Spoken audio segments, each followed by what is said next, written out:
Hey, what's up, regulars out there watching? Thank you for tuning in. This is Pouring Takes. I am Charlie Van. And I am Rayya. We are upstairs in the game room at Over Under here in the Village in Dallas, Texas. And you know what? We didn't get to do Victory Monday, so I'm just going to call today Victory Thursday. Charlie Van, how are we feeling? Well, it is a Victory Thursday, and it's also Thirsty Thursday. By the way, we got great happy hours till 7 o'clock here tonight. That is Monday through Friday, so stop by here. So I'm feeling good because we're at Over Under here. So producer Tyler is just making sure we re-shout out because this place is great. We got a DJ tonight for Thursday night football, so definitely stop by. So I'm excited. Yeah, I'm ready. And you know what? We want to hear from you guys. We have so many things coming up.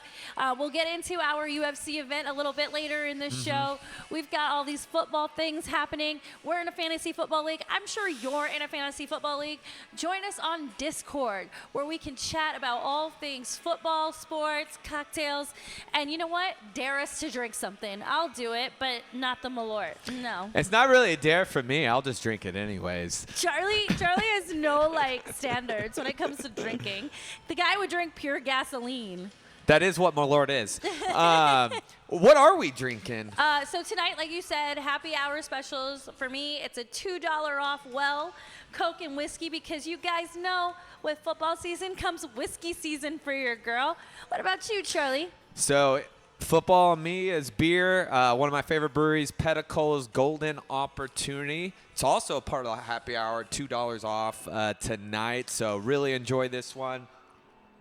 Nice and crisp. And then we got our producer, Tanner, running things here. Tanner, you can shout it out. What are you drinking? Necessary Evil. Ooh, good one by Manhattan Beer Project. Yep. Yes. Heck yeah. I'm getting really good at this, you guys. We're all, I feel like all these are perfect for football, not too strong, but just does it right. Oh, no. You guys are going to get Rayya Unhinged tonight because we are drinking liquor. All right. Thirsty Thursday. Made that a double. Yeah, maybe you should have. All right, cheers, guys. Cheers. Being here at Over Under, a Yes. Cowboys victory. And let's get into all the shenanigans that is Cowboys football. Here we It is go. time for Cowboys therapy. All right. And fitting that we're on a couch. I know. I feel very comfortable. I feel like I can really speak my mind, speak my piece here. Safe space, guys. Safe But this space. is like, on a therapy couch when you've taken advice or you've just had good experiences during the week, so you have a positive, positive therapy session. Yeah, positive vibes only. And you know what? Let's start with the one thing that got our day off to a really good start. Dak Prescott extended 4 more years. Your quarterback, your Here we go. highest paid player in the NFL to date. Charlie, how are we feeling about this? Yeah, it was the right thing. For those that did not want Dak here, you're crazy. You are. Well, And I was supposed to be unhinged today. Well, here's the reason why. And we talked about this during the game. And we talked about this episode 1 of this season. What's your answer? Nobody had an answer. Everybody, and the ones that thought they had suggestions was tank. That's never going to happen. You're taking a major cap hit. You're not going to be bad enough to be in the top of the draft, and that's a gamble too. Jerry doesn't want to gamble. With Dak that you're going to at least get the season wins. There is still a chance in those playoffs. Anything can happen. Give them the right personnel, which by re-signing CD you already have. Let's get that run game going. But I'm happy that Dak is around. I still think they should, eventually get a quarterback behind him just because age and everything. Totally. But I'm happy. And he's got some extra confidence now. Yeah, he had some swagger. You saw him walk into that arena. Well, even in his stadium. press conferences, he's kind of like, I don't care. I'm here. Like, usually it was very, I've heard people talk about how he used to be very PR. Now he's just going with it. Well, that comes with age. The older we get, the more senile we are. I think he was also over all the stuff. He's like, I just want to play football. Yeah. For me, my thing going into the game was if they didn't re-sign Dak, I felt like, and I said this on the previous episode, I felt like Jerry was just going to blow this whole thing up. and just start over with a new quarterback and a new coach. And this kind of gave me a little bit of faith. Yes, we didn't go all in, but Jerry made a move that he absolutely had to make in keeping Dakota. Dakota Dak. Well, keeping CD too. CD is not sounding that contract. We've already had the conversation about CD. CD's young. CD has a big career. There was a lot of controversy surrounding Dak, how much we want to pay him, how long we want to keep him. Is he worth it? Is he, the playoff record speaks for itself. It's not the greatest thing in the world. But like I said in the last episode, if not Dak, then who? Yeah. This also raised a very dumb question that Tanner asked me and others asked me before the Dak signing. So I'm kind of sad we didn't get to touch on it pre-signing. But let me say this. What do you say to people who assumed that Jerry was going to go for the Prime Shedeur combo? And do you still think Prime is possible next season? No, I don't think it was ever in the cards for him. I think it was a fun, wild, wild entertainment. Oh, have you been watching him? We'll get into him in a second. That man cannot get good PR right now to save his life. Well, I think Jerry is what, 80, 82, 83? He Dead. was not. 90. He's not tanking. And here's the thing. He's big about season tickets, and I'm going to tell you what, everyone cares about the playoffs. Yes, but guess what? As a season ticket holder, those don't come with those season tickets. So you can't give fans season tickets, get them come back if you have shitty seasons. And he's been able to do, and I'll say this with Dak, 3 straight consecutive seasons, going to the playoffs. We haven't had that in a long time. And I was, Tanner, you remember this. Rayya, you remember this. From 97 years, 99 to 2006, it was quarterback hell. Yep, those were our Quincy Carter, Vinny Testaverde, Drew Bledsoe. Plus, you could probably think Kirk Cousins coming off of Achilles, who has won less than Dak and got a huge payday. And look at Deshaun Watson, unless you're Mahomes, let's be honest, there's only one real quarterback sheriff in this town. Everything else is just luck and the personnel you can, put around. Definitely. My take on the Prime Shedeur thing, I'm not sold on Shedeur as a prospect as of right now. Me neither. I'm not. So for people saying that we should tank for Shedeur, y'all need to watch some Colorado film and talk to me about it later. I do like the idea of bringing in a controversial coach like Coach Prime. If Coach Prime is able to scrub his image a little bit by the end of the college football season, I'll probably be more interested. But the controversy that's being struck up around him, his coaching style, yes, I want a coach who's going to get in somebody's ass, but I feel like getting in a college boy's ass versus a grown man's ass are two very different things. Well, I feel like Prime is kind of like how Sirianni is right now. He claps his hands, he shouts, but what is the strategy?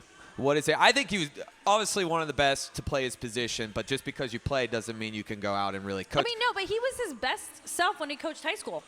Well, but those are different levels. Even at the HBCU, when he was at Jackson State, that's what propelled him to be who he is. And then he went to Colorado, and now he thinks he's the sheriff in town. Well, and he also doesn't want to do media, which that ain't going to fly here in Dallas. Yeah, I've seen the do not pitch list for Deion Sanders, and that there's a long list of journalists that he refuses to talk to at this point. I have my speculation who's going to be the next head coach for the Cowboys if it's not Mike McCarthy getting an extension. But, don't tank for anybody. You got your guy. Once again, I still feel it's smart to find someone in the later rounds, just to back, a Jordan Love situation.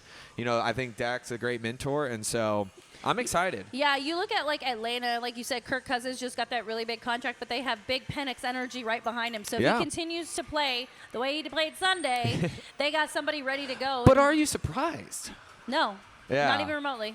Yeah, that's why that move was also, good. Here's the thing, and we can touch on this with our week 1 wrap-up, but I will say Pittsburgh isn't what you're going to expect them to be. The fact that Pittsburgh was able to shut him down, play really good defense on those wide receivers, I'm not surprised that Atlanta struggled against Pittsburgh. Now, Atlanta has Philly this week. Yeah, it's not favorable for them. Yeah, so it's going to be really interesting to see if that offense can really gel together and those receivers can actually get open. I really expect Kyle Pitts to take a big leap forward because somebody on that team has to. Bijan's having a good year so far also, by the way. Yeah, Bijan. And they're going to have to rely on Bijan, whether it's Kirk Cousins or Michael Penix in that at quarterback. Oh, Well, Lord Pitts can't Jesus. stay healthy. That's going to be the struggle right there. So, yeah, Bijan all the way. But I wouldn't be surprised. I was listening to the fan this morning when they were talking about how about a little quarterback controversy if things aren't going well with Cousins. Already Penix. Well, that's what I'm saying. You got big Penix energy. Yeah, you might. But do you do it this game, second half, if things look, especially because if you lose, your season's probably in jeopardy. I would say if you're down big to the Eagles, I have no problem putting in the rookie just to see what he's got. Maybe it sparks something. Maybe fans get more excited. I don't see anything wrong with that. You just never know. Mm-hmm. And Philly's a quality squad, so I wouldn't be shocked. Yeah, and they also got the Chiefs after Philly. Ay, Dios mío. Oy, So we may see Penix just play. No. All right. Putting us back on tangent, like we said, Cowboys defeating the Cleveland Browns. Final score was 33-17, 21. I think can't remember. 17. I've already moved on to this week, All but right. it was a quality win. Yeah. Programming note here, Charlie and I do owe for our shot takes, but we're going to do a little twist this week. We're going to be posting us doing our shots on our social medias because we are going to spin the wheel of destiny. Is it destiny or tonight it is. It depends. If you're me, it's the will of unfortune. It's the unfortunate will. You know what? Positive vibes. Manifest a good thing for yourself, Charlie Band. As long as no Malort. Anyway.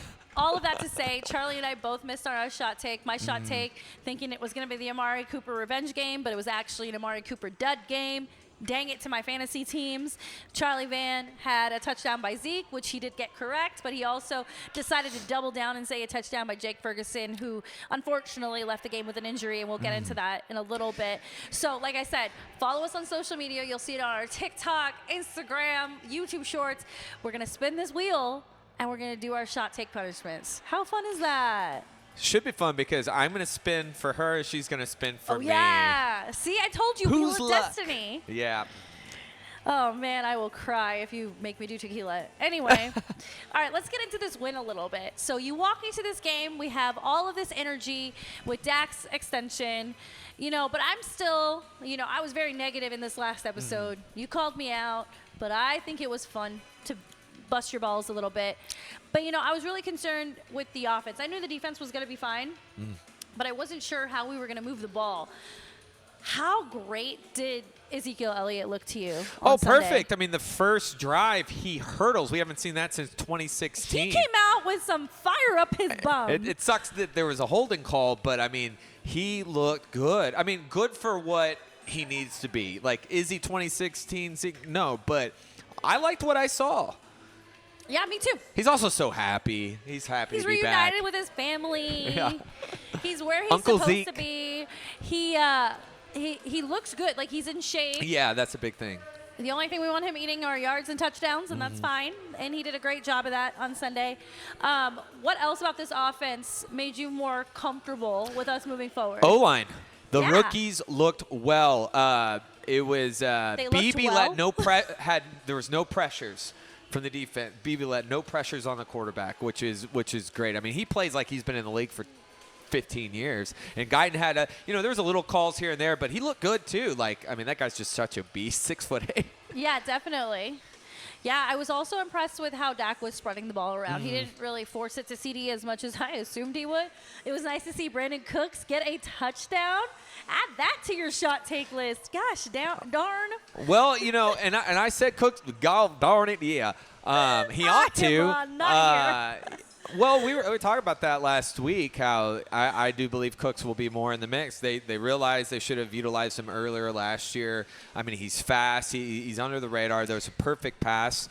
I did see some people kind of team up, some commentators, radio, like talk about how Dak didn't have the best second half. But Did he need to? No. I think the game spoke for itself. I mean, Dak went in there with all the confidence in the world, which he always is, but he was a paid man, and I think that motivated him. Yeah, I think so too. And then on the defensive side of the ball, great job by our front seven getting, 6 sacks in the game, 2 picks, one by Trayvon Diggs, back to his old self. So it was good to see that for sure. Yeah. And holding that offense down. Oh. Like I said, Amari Cooper had a dud, not a stud game. Well, and that was my concern was like Myles Garrett. Or no, I'm sorry, not Myles Garrett. Amari Cooper, but Jerome also the run Ford. game. Even though they lost Chubb, like they're so good at finding a way to utilize the run. Now, of course, they don't have Kareem Hunt back, but they could not get that run. They could not run that ball, and that's kudos to the Zimmer defense, which it looks so sharp. Yeah, absolutely. I think everything kind of just flowed into place, and we were on the road. Weather was good. Did you take away any concerns from Sunday? I mean, I think if you had a nitpick about the second half, like just really keeping up that stamina, more attacking, but I think they were just being more smart. I think it's the game one. Obviously losing Ferguson a little bit, but luckily we have, how about Turpin? We forgot about that return. Oh, yeah, touchdown. The punt return, yeah. We have enough wide receiver depth right now that I'm confident in, but still you want to have a guy like that. But I gave it an A. Yeah, it was pretty surprising. And let me ask you this. I don't know, you and I were together at the game, and they did play the sound in the bar, but did you take away anything from Tom Brady's broadcasting debut? No. Tanner's shaking his head very vigorously right now. It wasn't, and I had a text on this, and sorry, Brady, but, you have many games to get there, but not a very, the most commanding presence. Maybe that can develop out of time, but definitely you could see the greenness in that. The mind's there, just the delivery, it's got a little bit more time to work on that. For sure. So let's wrap up week one. Are there any other notes, maybe fantasy notes, or any games that stood out to you in week one that you want to bring up? Well, Ravens Chief was a hell of a game. Yeah. Right down to the wire. Should have been, the Ravens game. Both. I know. I have Ravens. I have a fantasy question based off of your answer. Yeah. And Tanner, I want to hear your answer to this too. So, the Ravens typically are known for going to their tight end, Mark Andrews. I know. Who broke his leg last season, played his first game back. And Isaiah Likely, tight end 2, was the star, the darling for the Ravens.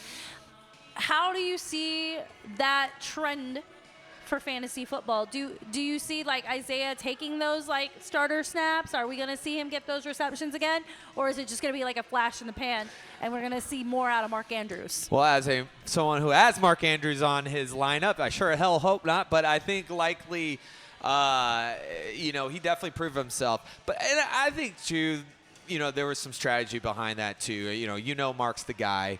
Also, like you said, first really regular season game back. I think he played briefly in that AFC Championship, but don't force him. It's a long season. He's a little bit older. I still think Andrews is the guy, but heck, if you can have a dual threat at tight end like that, utilize it. So we have 2 flex positions in our league. Yep. I'm going to start Likely this. Because, I have him. That would be a likely move to do. I have him, not you. I have him. What about you? What do you think, Tanner? I take Likely. You like Likely? I like Likely. He's got it right in the name. Likely to do well in fantasy. It's funny. You had Likely, and then on the other side, the star of the game, Xavier Worthy. Oh, geez Louise. Yeah. And a lot of people put him on the bench because they didn't know. Because you have Rashid Rice, but heck, man, that guy can run his first play, okay, drive. But, somebody brought this up to me shortly after the game and was like, Rayya, Andy Reid is coaching. Think about who he's coached. Deshaun Jackson, Tyreek Hill, all similar to Xavier Worthy. Why wouldn't he use him in the exact same way? And he's your first-round draft pick. He knows how to use receivers well, and that's why that team. Not just receivers. This is specifically a speed guy. Well, yes, that too. Because he scored a touchdown off a handoff, and he caught a pass. Am I not wrong? They're just happy they don't have Kadarius Toney. Nobody wants that guy. And then the other game that stood out to me was the Sunday night matchup between the Rams and the Lions. As good as advertised, went into overtime with the Lions pulling out the win over the Rams. I think this is one of the better out-of-division rivalries. It feels like it's a division game. Just the tension, Stafford returning again. Well, obviously, they were a playoff matchup last year. Oh, it was great. It was a really great game. And now into overtime, Rams do look like one of the top teams to beat in the NFC right now. How big of a surprise was that Bengals loss? It was really surprising, and that's not to take anything away from the Patriots and Gerard Mayo, but I really expected a lot more, especially healthy Burrow. But they do have a tendency to start off. They're one of the few 0-2 type teams that can put it together, but I don't know. Something feels different about this. Yeah, something feels really sketchy and really shady up in Cincinnati. The whole Jamar Chase thing doesn't help either. Yeah, and T. Higgins also out, and fans are claiming he faked his injury, so he didn't have to play. So lots of controversy at wide receiver up in Cincinnati. So we'll just have to see how that unfolds over the next few weeks. Well, and I think losing Mixon was a huge loss too. I mean, nothing against Zach Moss, but I would love to have a guy. Mixon went off. Thank you. 32 points. I was going to say that was one of the games he was we mixing watched. it up. Colts and Texans Actually, Colts and Texans also putting on a show. Slow start to that game, ended up pulling out that win. Texans a really exciting team to keep on your radars for sure, right? Oh, for sure. Well, they showed that last year, and I mean they went all in. Obviously, we talked about Diggs being added, Mixon as well. Nico Collins is there. Nico had a great game. Tank Dell's back, and Stroud he's just so confident and comfortable. For someone that had a lot of question marks coming into his pro career. Yeah. Ooh, they're playing Creed. So they're playing Creed, speaking of. I feel like Creed was here last night in Dallas. We have to stand and observe our new national anthem. I know. Well, at least with the Rangers. Hey, I think the Rangers brought them back. Agreed. Absolutely. Are you gonna sing it? Or are you gonna sing? No, we're not gonna sing.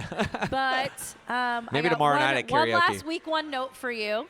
Monday Night Football. How disappointed were you in the Jets' performance, or was that fully expected? Well, I thought it'd be a lot more competitive, especially with McCaffrey out, but Mason looked great. Shout out Jordan Mason. They have a dual threat. Did you see my matchup in fantasy? So Tara had the #1 pick, and she chose CMC, and then found out CMC's not playing, and she's a smart girl, so she grabs Jordan Mason. She loses to me by less than 1/4 of a point. Wow. Well, that was smart. I mean, it started off a little shaky, but once again, that could have been just being the first game. But, man, once the Niners adjusted and Rodgers is flailing around out there, they had no answer. No, they did not. I think the only, highlight from that game is when they scored a touchdown on a free play, because that's just what Aaron Rodgers does. Yeah, I mean, the Niners look scary, but they've looked scary at the beginning of last year, too, against the Steelers. And, I mean, if now they have a threat now in Mason, oh, man. Because I always thought CMC without him, Okay. Well, that is a wrap on week 1. Let's move into week 2. Let's start with this. Cowboys and Saints playing at noon here at Jerry World. I believe we are 4.5-point favorites. I have this written down. 6-point favorites. My bad. 6 whole points. How do you feel about that spread? Doable? A little too generous? What are you thinking? I mean, I think it's doable, but I wouldn't overestimate, the Saints. I know they beat Carolina. They just put up nearly 50 points against Carolina. Well, I mean, Carolina looks like they're going to be number 1 or 2 again in the draft.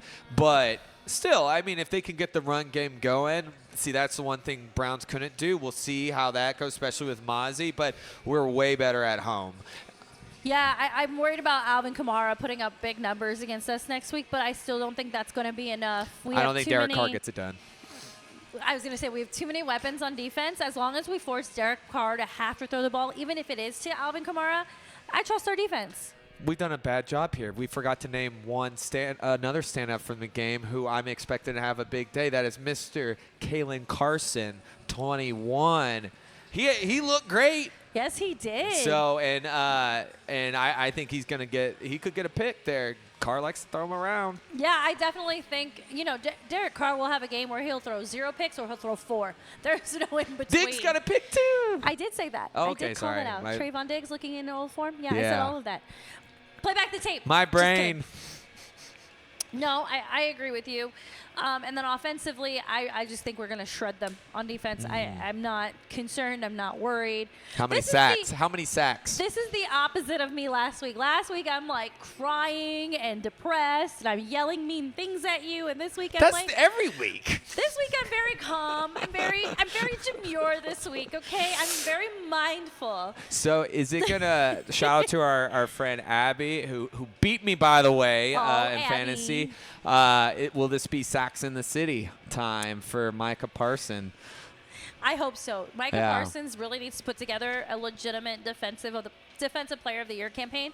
Now that Aaron Donaldson's out of league, and Yeah. you saw the difference that TJ Watt made in that game against the Falcons, I need Micah Parsons to match that energy. I really want it to be like the end of the season, and people can't choose between TJ Watt and Micah Parsons for defensive player of the year. He Yeah. is due, Oh yeah, no, I think. and he's up for an extension.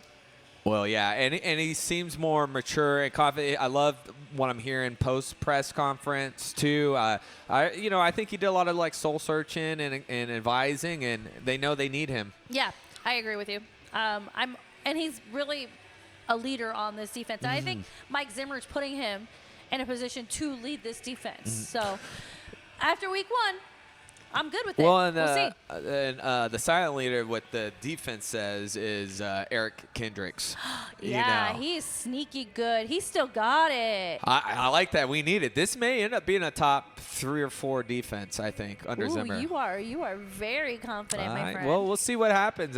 But I feel good what I'm seeing. I know it's early, but Zimmer is a great defensive mind. It's so easy to be this optimistic so early in a season. Isn't it lovely? Isn't this such a lovely feeling? It's fun. Yeah, it's the first. Well, week 2 is when we all find out things. Right? Now we're going to play at home against a team that gives me trap game vibes. Like I said, it's a 6-point spread. I'm going to go with, I don't think we cover. I think it's going to be tight. I think we're going to win, but I don't think we cover. I think we usually sleepwalk at noon. Yeah. Like we never come out firing on all cylinders at noon. I can see this being a 3.5, 4-point-ish game.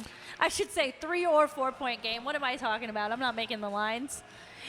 I do agree. Like, I just think 6 points. Like, I don't think it's too generous, but I mean, hey, Derek Carr has made our Thanksgiving bad before, and I think with the run game, I think that's why it's going to be interesting, and because we haven't been tested there yet. So, and there are questions about Mozzie because he has to really have a big season, otherwise, it's not going to look too pretty. Okay, so what I'm hearing is we both got a Cowboys win. Tanner.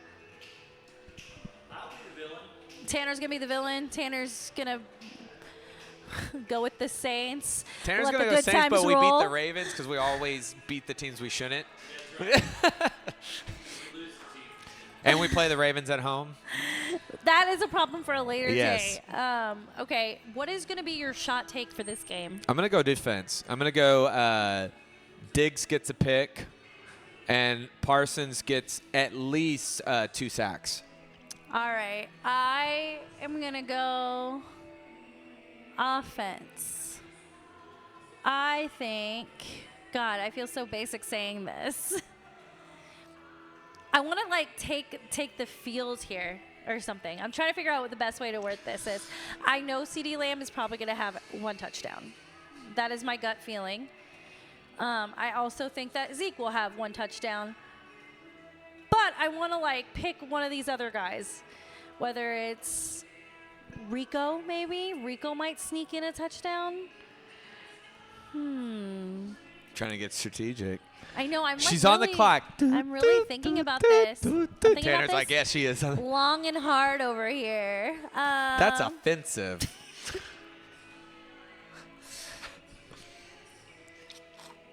Maybe Turpin.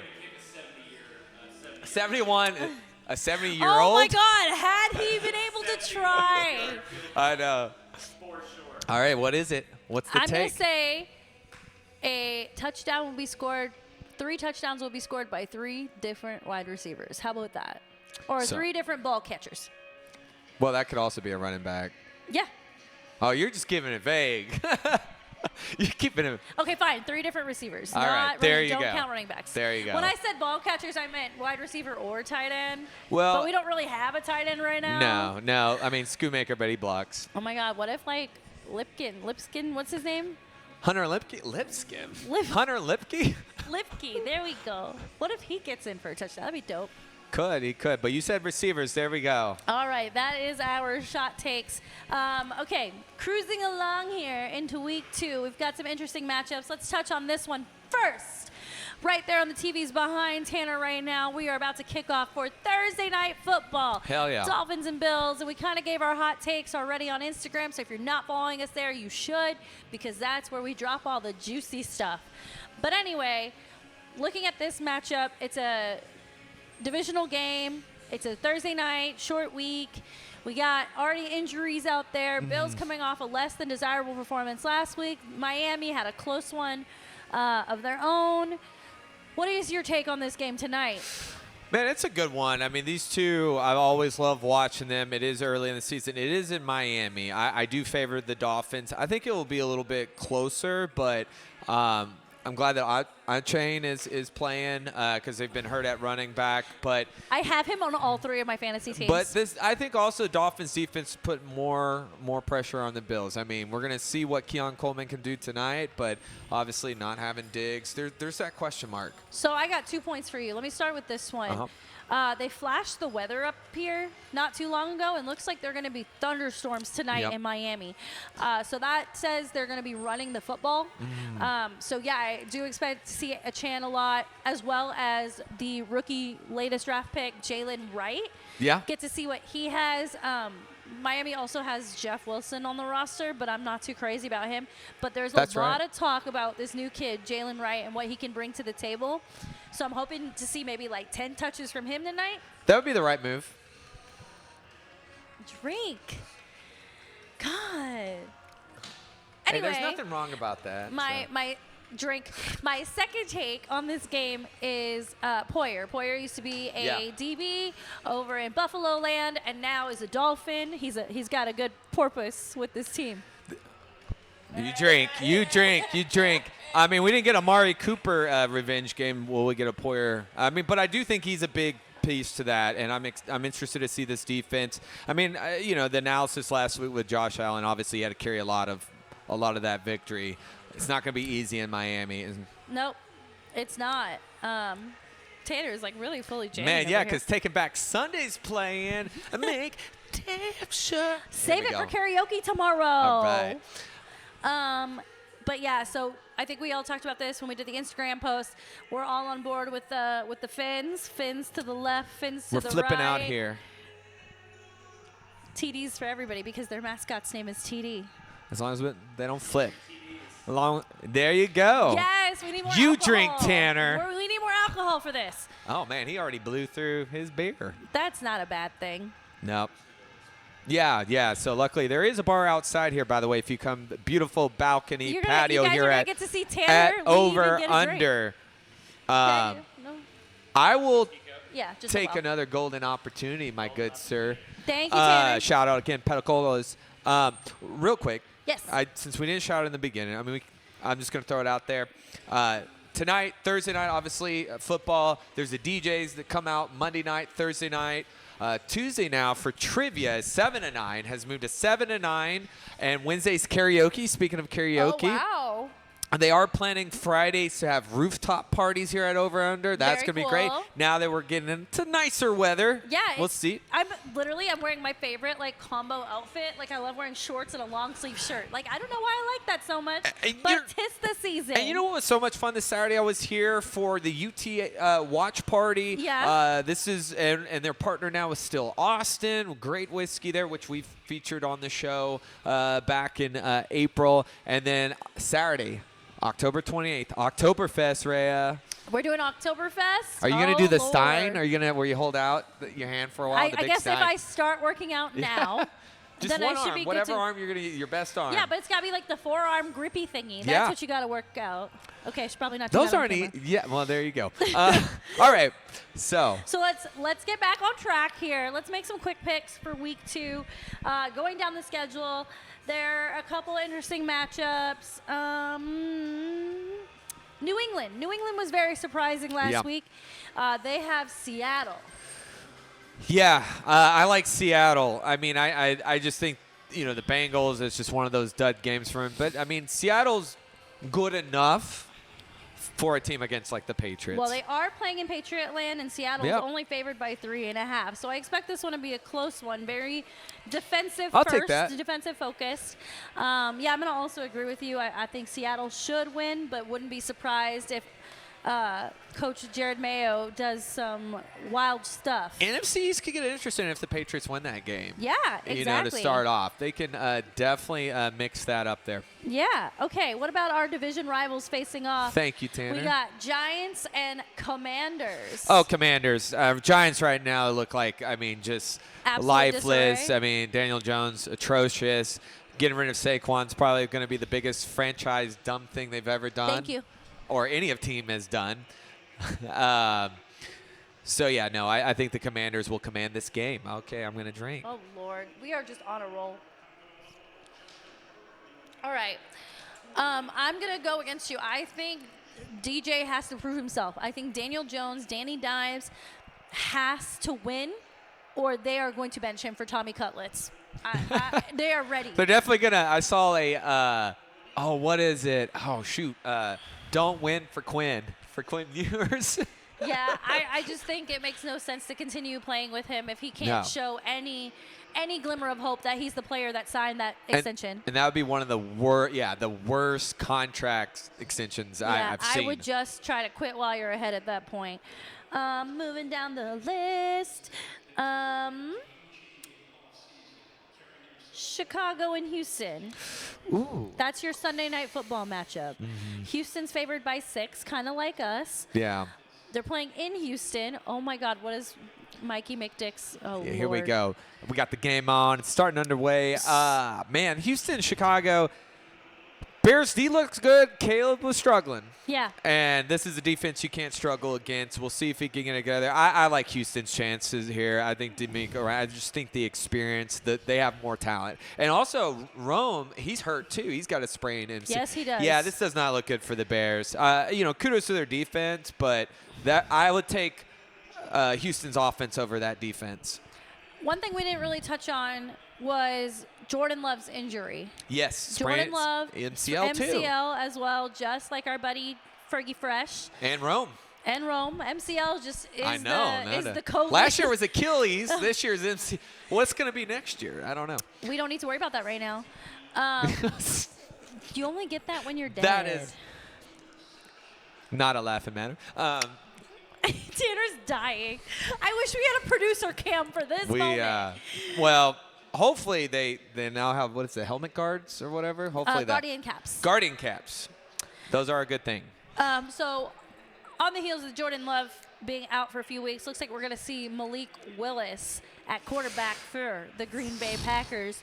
Ryan Tannehill. Who play Indianapolis Shouldn't this week. do that on camera either. Oh, my gosh. If I have to hear about Ryan Tannehill Or our friend one Rob. more time. Sorry, Poor Rob. Well, we got to see him on Sunday, so I that's know. good. But, yeah, how do we expect Malik Willis to perform on a new team in a new situation?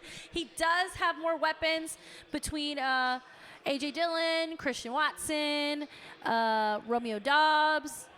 Yeah, but he still had, like, D-Hop play. I don't know. I'm going to be like that weatherman in Family Gone. Not good.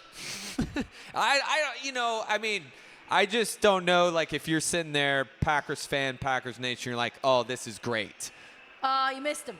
Especially with if you look at the Packers' upcoming schedule, it is not easy. Yeah, that's a tough division that you're playing. I mean, we talked about it when we previewed the division that it could go either way. It looks like right now Detroit has the upper hand there. Last matchup, Monday Night Football, only calling this out because we did touch on it earlier. Falcons and Eagles, the Battle of the Birds in Philly, Monday Night Football. What are you expecting to see out of that? I know Philly will probably take this win, but what adjustments are you looking for Atlanta to make coming off of that game against Pittsburgh? I still, my questions and going into week one, still their Eagles defense. I saw it was a very offensive game. Oh, did you Oh, see wow. that? Here's a pick by the Bills right I off thought it hit the floor. Yeah. I thought it hit the ground. Hold Not on, a good hold on. waste. Tua. Hawk Tua. Oh, I have a note about this. That's why I said it. That makes sense. She has a podcast Yes, now. called Tua Talk. Yep. She Or should no, have Tua. No, it's called Hawk Talk Tu- Tua. yeah. Talk Tua. That's actually a good. I Okay, like the so pun. Tua, back deep to throw. He is looking for, I think it's Braxton Bear. No, not Braxton. Who's 9? Who is Oh, that? it just bounced right It off bounced off his hands He and into beamed the player. So who did he throw to? I don't know, but he beamed the player. Look, he beams him. Oh, Who's 88? Oh, I don't know, but whoever it is. Oh, Agba. No, Agba's a defensive player. No, sorry. I don't Well, he's know, but not that was- defensive. He's That was bad luck. yeah, But this hit him is- right on. This is the shit the Dolphins do when they play the I Bills. know. They're already There's Dalton Kincaid. Wow. mother flipper. Drink. All right. I mean, I think they got to get the run game. At least that. I mean, I don't know. It's tough because if Kirk, it's going to all come on Kirk here. Yeah, I would really like to see Bijan do his thing. Like we've talked about, the Eagles' defense, DBs are still kind of in flux. So maybe taking some shots to a Drake London or a Kyle Pitts wouldn't hurt either. And like I said, if Philly's up big at the half, don't be surprised if Michael Penix comes in. Here's my actual take. Actually, it's more on their defense. We saw in that Packers game that, I mean, Hurts is now turnover prone. So you put that pressure on. I don't know if Atlanta has I a would strong totally defense put that like pressure on Jalen Hurts anytime, anywhere. You drink. You were waiting for that. It's in our notes. Yeah, if we flip this around, it'll be like a girl's journal, Mrs. Yeah, Rayya. this is what I have to deal with, guys and gals. No. Thank you, Tanner. But yeah, has I great mean, taste. but also forcing that ball over. But yeah, get the run game going.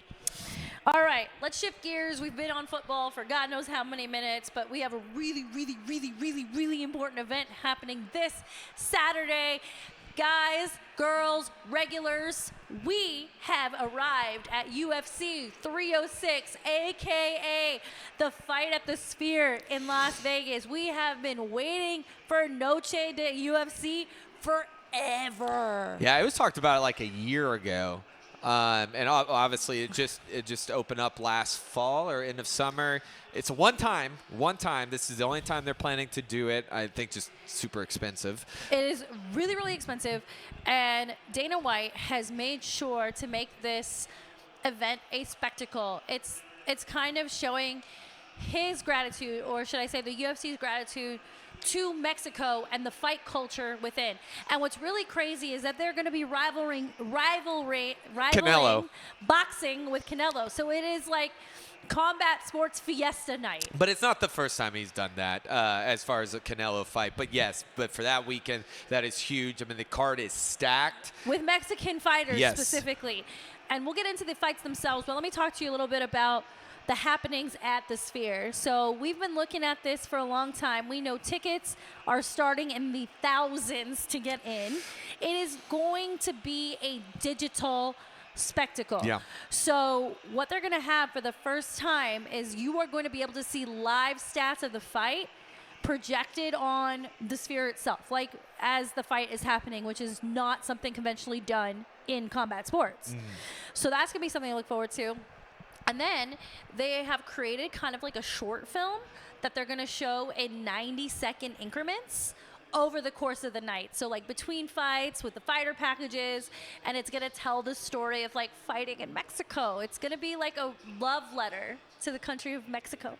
And I'm excited about that. No, that's awesome. I mean, I everything that I've seen leading up so far on the countdowns, it's super cool.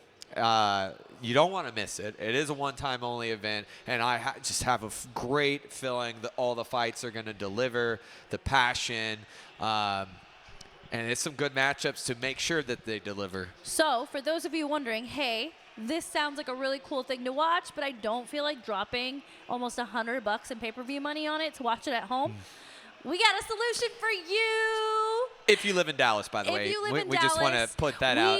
We won't fly you in, but We are going to be at one of our favorite spots, Maple Landing, out here by Love Field Airport, this Saturday, starting at 7 o'clock. We have a room reserved with 3 TVs, sound on, great food, great drink specials. I mean, you hinted at Still Austin earlier. get yourself a glass of Still Austin for $6. Heck yeah. Great old-fashioned there.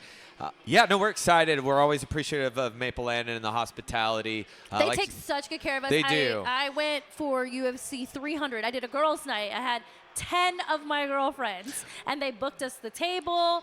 They had attention on us at all times. They made sure that nothing awkward or weird was happening, because you know how sometimes UFC fans can be. But they took really, really good care of us. Well, and the food, Tanner, you can test the brisket is. Oh, the poutine, the brisket poutine. Yes, it's so guys, good. Guys, I have a food hack for you there. All right. Get the brisket poutine and a side of mac and cheese and mix the two, and thank me later. That's going to be Saturday night Yeah. then. Tanner is like air thrusting right now. Oh, he had James Cook. That Yeah, makes sense. touchdown James Cook for Speaking Buffalo. of food, he's cooking.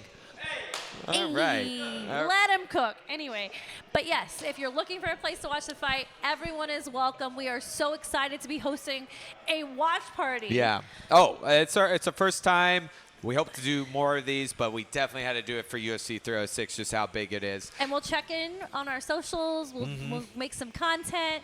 We'll show you what we're eating, what we're drinking. We might have who's some with us. fighters there with us. Yeah, I was about to say it. We might have some special guests. So we'll see how it all shakes out. Again, this is at Maple Landing out by Love Field starting around 7 o'clock.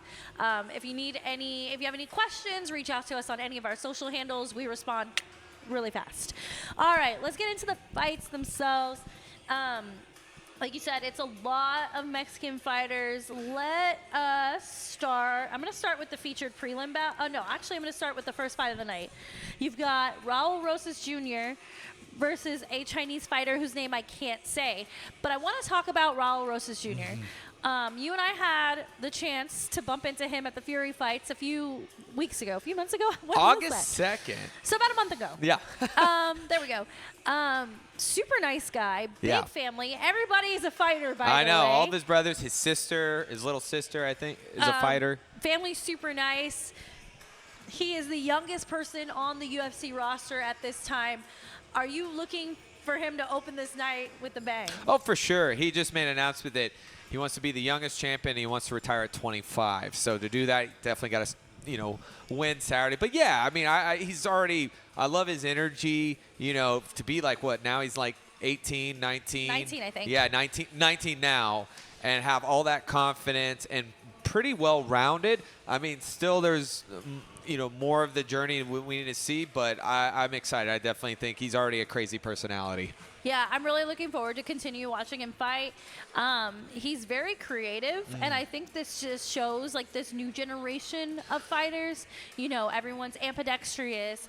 People are more invested in their ground game than they used to be, and especially with someone of Mexican descent. Mexican fighters are typically really great boxers. This kid is very well-rounded. Well, he's lanky, too. He uses his range really well, just like Sean O'Malley. And, historically, usually with a lot of bantamweights, a lot of them are shorter, stout, a lot of them wrestlers. Having that length like that, it helps with the strike, and it helps with taking the back, which he's great at, and he's got a lot of wins. Yep. Submission. Yeah, I'm looking forward to watching him do his thing. Now, scrolling through it, I'm only going to highlight a few of these because we are short on time. But again, this card is absolutely stacked. Let's talk the featured prelim. Let's go. Girl fight, my favorite thing. You've got Irene Aldana and Norma Dumont. Big bantamweight matchup. Irene Aldana has challenged for the belt, and she did lose. And Norma Dumont has been on the up and coming. Both of those women, by the way, have fought our friend Macy. Yep. Yes, they have. This is a scrap because bantamweight division is pretty much open. We'll have Raquel and Juliana next month, early next month. October 5th. Caitlin Harris is in the division now, waiting in the wings as Caitlin well. Harris is Caitlin also. Vera. Yeah, I was gonna say she's fighting Ketlin on that. Or Caitlin Vera, yeah. On that card in October as well. So there's a lot of moving pieces, moving and shaking happening in the bantamweight division. And this could put one of those two women back in that full-on contender status. Oh, exactly. Yeah. No, I mean, you're right there. Once Amanda left, it just opened that door. I mean, for me, because it's Mexican Independence Day, I fully expect Irene Aldana. There we go. Irene Aldana to take this. She is the higher-ranked fighter. I believe she is favored. Yeah. Oh, it's a pick'em. They're even. Yeah, I see it's a pick. Norman, she can press I would like forward. to see Norma win just to mix it up. I think it's going to be close. I'm going to say this is going to be a possible split decision. As most girl fights are, unfortunately. Yeah, I don't look at this one and be like, oh, it's a girly banger. No, it's not. This is going to be an absolute grind of a fight. And I think as like a tactician person myself, I was going to say, I'm going to be nerding out the entire time. It's going to be a chess game. Yeah. For sure.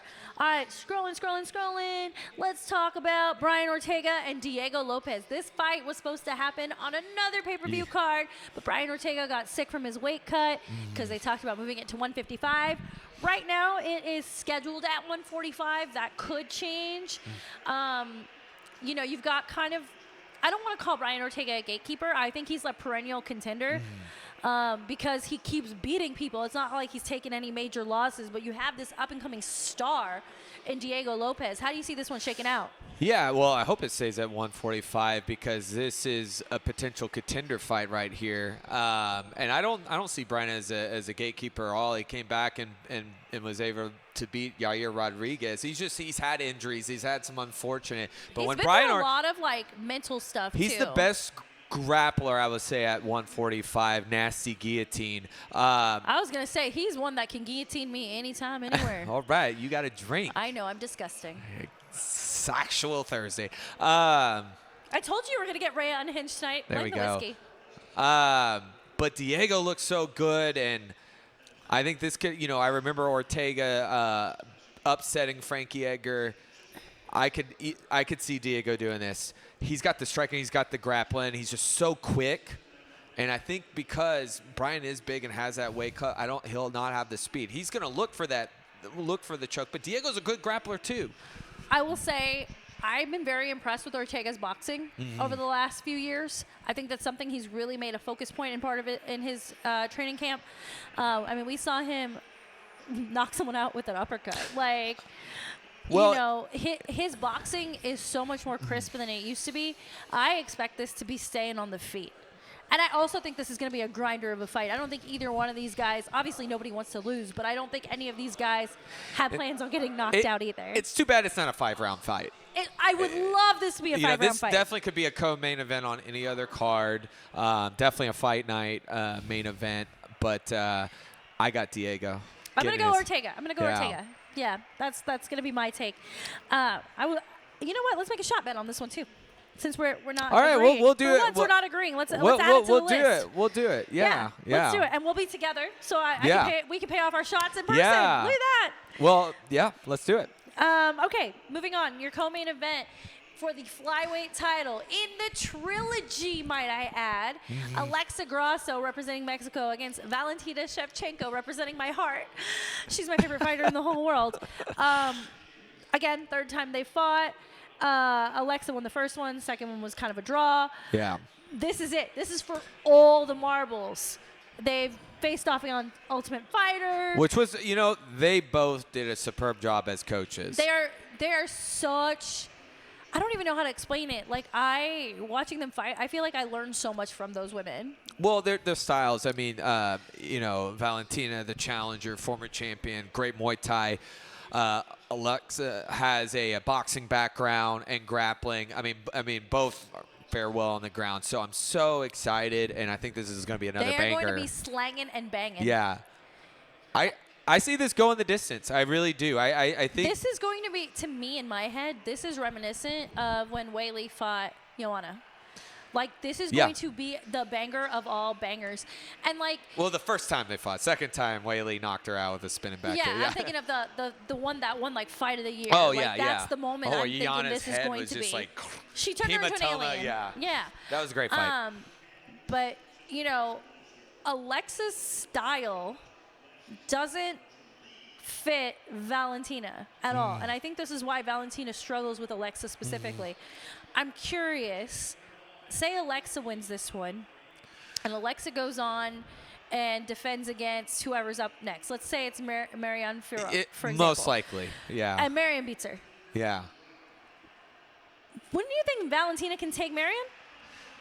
Stylistically, yeah. Yeah, I mean, I think, styles makes fights. Marianne would play into that. She's a little unorthodox, awkward at times, pressured.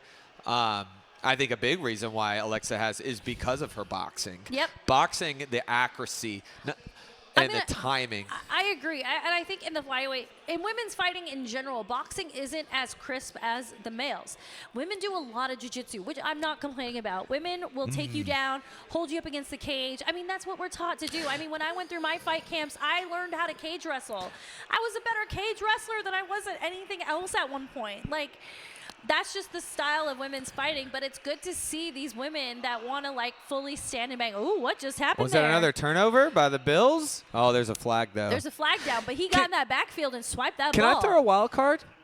Well, you are the wild card. I am the wild card. Weili goes up after her next defense. Depends. I think Weili's only interested if she gets Valentina. Weili is always. I don't know if Grasso Valentina. beats Valentina again. That that would be 2-1. I would be intrigued with But that. they've been teasing us with a Weili Valentina super fight for years. Yeah, That's I what mean, we want. I don't hate it, but I'm not getting a lady boner for Weili and Alexa. but I'm what's just not. left for really right now with Weili at 115? Because the one person who could go either way at 125 is Tatiana Suarez if she can stay healthy. I also think Weili's just not interested in fighting right now. I think Weili's enjoying training. She's traveling the world. She's building her own popularity, her own audience. I think the only way she goes up to 125 is if she fights a bigger name like Valentina. Valentina's the bigger name. Don't hate me. Oh, I don't disagree that she's a big name. I think because there's not a lot of excitement at 115 right now, I think there will be a little push because we need and at 125 there's question marks. I don't think nothing against Vinoy, but she's not the biggest finisher and that. And when you think if you want someone up against Valentina or But you Grasso, have to remember, women's fighting isn't about being a finisher. Women's fighting is about who can sustain the most damage. Dolphins scored. Oh, I get fantasy points. Yeah, Dolphin. Who? Devonta Chan. Okay, there you go. Woohoo! I was hoping it was going to be Tyreek Hill there. I wanted fantasy points. That's touchdowns in 3 leagues for me. Thank you, fantasy gods. Well, I agree, but when it comes to people like Weili, then she's a finisher. Yeah, I agree. I'm with you there, but I'm just saying women's fighting overall isn't about who the finisher is. It's about who has the stamina to go all night long. Take a drink. Anyways, we've created good stamina here. Yes, we cardio. are. Drink. Let's do this. Who you got in the trilogy? I'm going to go Valentina. I'm also going to go Valentina, you jerk. Only because I think she makes good adjustments. I like Grasso. Could happen. I think it's going to be, like I said, I think this goes the distance, but I think Valentina's just, she's like how George St. Pierre, he's like, I never make the same mistake twice. I mean, that second fight, she cleaned up a lot, which really, she just zigged when she should have zagged in that first one. And they've had such a long camp. Yeah, they have. And they've had enough time just preparing, studying, building to the Ultimate Fighter. This is the equivalent of a Game 7. Do you understand the magnitude of this? These two women know each other inside and out. This is it. Yeah, no. I mean, Trilogy. it's going to be great. This is one of the better trilogies, honestly, as fighting goes. Let's get to this. Your main event, Sugar Sean O'Malley and Merab Dvalishvili. This is a fight that we've all been waiting for. I know there's a lot of hype on the Sugar train, but Merab has kind of been a little controversial in the last month leading up to this fight. How do you think that's going to impact his overall performance on Saturday? I don't think it will. Merab's a very playful guy. That's his humor. It's probably how he deals with competing. Very strong wrestler. Ragdoll to Henry Cejudo, which Ragdoll an Olympic gold medalist. But I was watching Max Holloway's take, I think, today about this fight. He made some good points. One thing about Merab is he sometimes starts late and he gets hit. O'Malley's one guy who has the reach advantage. He has the size, which is a big reason for his success. He's one guy you just can't take those punches. You know, if you don't get that quick shot in, he's not, because Merab's not Jan. You know, and we saw Jan got the takedown, but Jan can strike. Merab is not that guy. He mixes his punches so he can get the takedowns. But if he can't get that takedown, he could be in trouble. And like more than Aljo. And you pointed this out earlier, is that Sean is very lanky. Yeah. So it's very easy for him to like hit those teeps, those long jabs, to keep Merab out of his little zone. Exactly what hurt Aljo. You know, once Aljo broke away and tried to box, I mean, I feel like the only best striker, well, there's three, is Aldo, Jan, and then Corey Sandhagen at 135. And saying, and just saying as to accuracy. But see, here's the thing. When you say Aljo and Sandhagen, I also think of them as really great grapplers, too. No, I meant Aldo. As striking. Jose Aldo. I'm just talking about from the striking. Sorry, if you can't get the striking, because that's the thing, you're going to have to come in. You're the smaller fighter. To be fair, Sandhagen's an amazing grappler. No, he is. But you saw it, Umar Nurmagomedov. Now, that's a nightmare right there if he doesn't get clipped. But that's another story. But that's the thing. Merab he doesn't have that pop. He goes in, and that's why he gets hit a lot. He did even in the Marlon Moraes. Right. He kind of takes him to come in to get that takedown. You just can't with O'Malley has that wiry power, you know, that catches you off guard because he does have the timing. And he is a slick grappler. He did submit Takemura Gomi, and if you know fighting, that was a lightweight legend right there. So we got a 5-round championship fight. These two have been talking smack to each other the whole time. I haven't had a chance to look at the press conference yet, but I'm sure it was spicy. It's been good. How do we see this one shaking out? There's a part of me that feels like they're literally just going to be rolling on the ground for 5 rounds. Well, I mean, I think of that, then Merab's winning this fight. I'm going to slide a little bit to O'Malley. I think he may stop him. I think he may stop him in the later rounds. I just think Merab may get a little more careless because there is a little more tension. And I see Sugar either a hook or maybe a knee. I'm going to stick with Merab. Yeah. Only because I like a challenge. I think if there's anybody who can dethrone Sugar Sean O'Malley right now, it is him. I think he is crafty and creative. I think he's speedy. And he's also very tenacious. And for the record, Sean took the belt away from Merab's teammate. Yeah. So Merab's been studying Sugar Sean for years at this point. Yeah. I mean, he definitely has. But once again, Aljo, strong wrestler, caught. It all fights start, and Aljo has a little bit better boxing, Chris, than Merab. And that's my thing. I would love Merab because he's fun. I think he does when it goes to the ground. Here's the thing about this fight. Both these men are absolutely fucking crazy. Yeah, and that's why I think there could be a wild. That's why I think later, because I think Merab may get a lot. He may get it out and then get that confidence and then get loosey-goosey. If I see a spinning elbow or spinning back fist or even, like, let's call it a spinning kick, I wouldn't be shocked. Because that is the kind of character both these dudes have. No, yeah, and this could go the distance. It would be fun, but I don't think Merab has nearly the chin that Marlon does. But, you know, it's going to be fun. It's going to be fun. It's going to be a fun night. So, like I said, we are at Maple Landing over by Love Field Airport for UFC 306, a.k.a. the Spear fight. And we're looking forward to seeing all of you out there talking fights and, you know, hearing your picks and your desires. And fun plug here, if you guys want to play a little fantasy MMA with me, I am on DraftKings. I usually play all the big pay-per-view cards, $3, $5 games. Super affordable, super fun. Try your shot. See how you do. And also, next Monday, come join us, Thirsty Lion in Addison. Oh my Excited gosh, we are to be headed there. back to North Dallas. Look at us. So shout out to Thirsty Lion for having us next week. Oh, man, so much greatness coming up this weekend. So one note before we go, because we are going to a pub, your girl just spent the last 2 weekends watching soccer. There you go. Well, what happened? So Dallas is now home to a USL team, Trinity FC for women. How is this affiliated with the NWSL? I'll tell you. The USL is kind of like the minor league team that kind of builds into the NWSL, and FC Trinity is like a AA team. And so I went to an exhibition game first where they played the women's team from FC Barcelona, and they absolutely shredded them. 6-0, and I was kind of like, what did I get myself into? And then last Saturday, they had their official home opener. There was fireworks. There was a lot of pageantry. The mayor was there. I had really great seats, but that was one of the best sports environments I have been in a long time.